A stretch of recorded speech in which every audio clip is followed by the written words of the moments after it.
I still remember that day like it happened 5 minutes ago, honestly. My cat, Milo, this orange tabby I'd had since he was a kitten, he just completely disappeared. One second, he's napping on the couch, sprawled out like he owns the place, and the next second, I'm calling his name and there's nothing.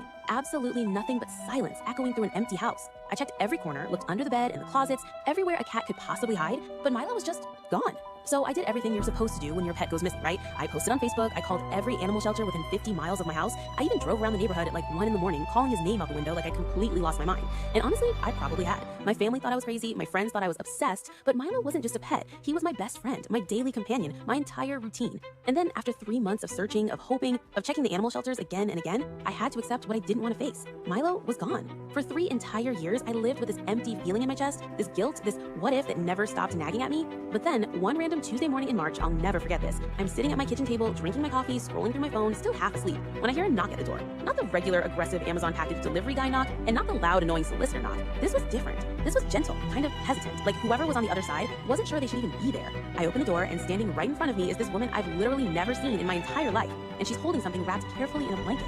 My heart literally stopped beating. I'm not exaggerating. It genuinely felt like my entire body froze in time. She slowly unwraps the blanket, and there he is. There's Milo, my Milo, looking exactly the same but older, with more gray fur around his ears, and honestly, he looks healthier, better taken care of, more loved than I'd ever seen him. And that's when I started crying before I even understood what was happening.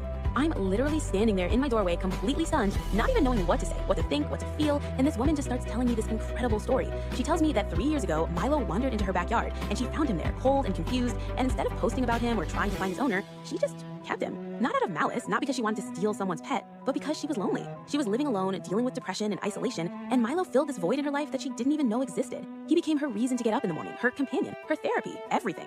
But here's the part that absolutely destroyed me emotionally. She'd been following my life on social media the entire time. She saw my posts about missing Milo. She read the heartbreak in my captions. She understood what losing him meant to me. And she carried that guilt with her every single day for 3 years. When Milo started getting older and she realized that keeping him was wrong, that he belonged with me, she finally decided to do the right thing. She brought him back to me, knowing that she was losing her best friend, but understanding that he was my best friend first.